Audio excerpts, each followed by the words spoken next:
Suomen metsä, se on paljon enemmän kuin pelkkiä puita. Se on osa sitä, keitä me ollamme. Mutta entä jos mä kertoisin, että yhä isompi siivu siitä onkin nykyään kansainvälisten sijoittajien temmellyskenttään? Tässä jutussa me sukelletaan just siihen, mitä tapahtuu, kun meidän kansallisaarteesta tuleekin globaali sijoituskohde. No niin, kaiken tämän taustalla on yksi aivan valtava voima, globalisaatio. Eikä nyt puhuta vaan siitä, että lennetään halvalla lomalle tai soitellaan videopuheluita maailman toiselle puolelle. Ei, vaan se on mullistanut ihan täysin sen, kuka omistaa meidän teollisuuden selkärangan.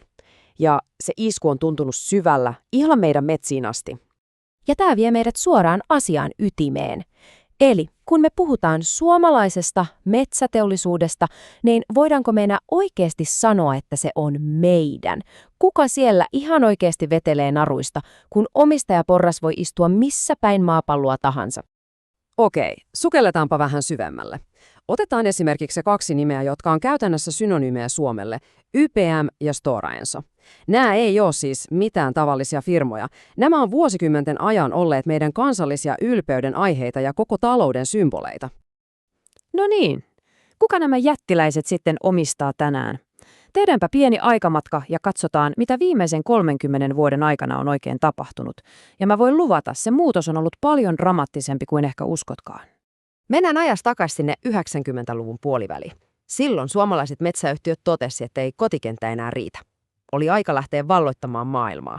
Ja juuri se hetki, se avasi ovet kansainväliselle pääomalle aivan ennen näkemättömällä tavalla. Tämä Stora Enson kaavio, tämä kertoo oikeastaan koko tarinan. Katsokaa hetki näitä lukuja. Vielä vuonna 1999 valta oli tosi vahvasti Suomen ja Ruotsin instituutioiden käsissä. Mutta katsokaa, mitä tapahtuu vuoteen 2022 mennessä. Ruotsalaisten osuus tippuu ihan reippaasti ja samalla kansainvälisten omistajien osuus on melkein tuplaantunut. Valta on siis selvästi siirtynyt. Ja tämä ei todellakaan ole vaan Stora Enson tarina. Ihan sama kehitys näkyy myös UPM:ssä. Ulkomainen pääoma on virrannut alalle niin voimakkaasti, että se on muuttanut koko pelikentän. Tämä ei ole enää mikään poikkeus, vaan tästä on tullut se uusi normaali. Mutta miksi tämä muutos sitten tapahtui? No, taustalla on muutakin kuin pelkkä globalisaatio. Kyse on ihan kokonaan uudesta ajattelutavasta, uudesta ideologiasta, joka meni ja muutti yritysten toiminnan perusteita ihan juuriaan myöten. Tämän uuden ideologian nimi on finansialisaatio. Okei, kuulostaa ehkä monimutkaiselta, mutta yksinkertaisesti se tarkoittaa tätä. Rahoitusmarkkinoiden säännöt, siis nopeat voitot ja kvartaalitalous, alkaa määrätä, miten tehtaita ja metsiä hoidetaan. Ja tämä lainaus tässä, tämä tiivistää sen ihan täydellisesti. Jo 90-luvulla alettiin puhua osakkeen omistajan arvon maksimoinnista. Ja yhtäkkiä tärkeintä ei enää ollutkaan pitkän aikavälin kasvu tai vakaus, vaan ne nopeat voitot, jotka piti uudet kansainväliset sijoittajat tyytyväisinä. No, tämä tietenkin loi ihan uudenlaisen jännitteen sinne yritysten sisälle.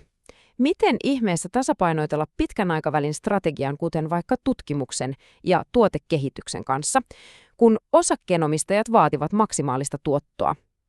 Ja heti. Ja tämä kaavio näyttää, miten kaikki liittyy kaikkeen.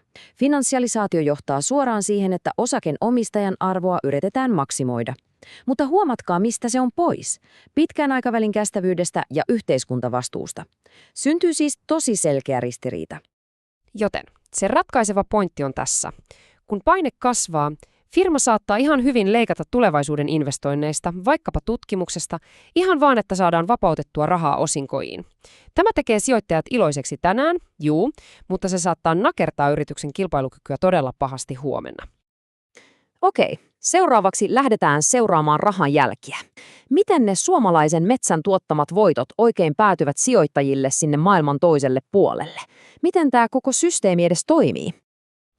Avainasemassa on sellainen käsite kuin lähdevero. Se on siis se vero, jonka Suomi nappaa ulkomaille maksettavista osingoista. Mutta homma ei ole ihan näin yksinkertainen, ei todellakaan. Sen veron suuruus nimittäin riippuu ihan täysin siitä, mihin maahan se raha on matkalla. Ja tässä me nähdään, miten monimutkaisesta pelistä on kyse. Katsokaapa tätä taulukkoa. Jos sijoittaja on vaikkapa Ranskassa, Suomeen ei jää veroa sentin senttiä, 0%. Mutta jos sijoittaja onkin Brasiliassa, veroa maksetaan jopa 30%, siis ero on aivan valtava. Tämä siis tarkoittaa, että ihan samasta osinkoeurosta maksetaan täysin eri määrä veroa Suomeen, ihan vaan sen perusteella, missä päin maailmaa se sijoittaja sattuu asumaan. Globaali pääoma ei siis liiku sattumanvaraisesti, vaan se liikkuu vuosikymmenten aikana rakennetussa verosopimusten labyrintissä. Okei, vedetään langat yhteen. Me ollaan nyt seurattu, miten omistus on siirtynyt ulkomaille, miten uusi ideologia on muuttanut koko pelin sääntöjä ja miten se raha lopulta virtaa pois maasta. Mitä tämä kaikki sitten loppujen lopuksi tarkoittaa? Tämän tarinan voi tiivistää aika hyvin 3 vaiheeseen. 1. Globalisaatio avasi ovet kansainväliselle omistukselle. 2. Tämä toi tullessaan ihan uudenlaisen paineen maksimoida niitä lyhyen aikavälin voittoja. Ja 3. Nämä voitot jaetaan ympäri maailmaa monimutkaisten verosopimusten kautta. Ja tämä kaikki jättää meidät yhden ja ehkä sen kaikkein tärkeimmän kysymyksen äärelle. Kun pääoma on globaalia ja omistajat kasvattomia rahastoja tuhansien kilometrien päässä, niin kenen vastuulle oikein jää suomalaisen metsän ja sen varaan rakennettujen yhteisöjen pitkän aikavälin tulevaisuus? Se on kysymys, jonka jätän teidän kaikkien pohdittavaksi.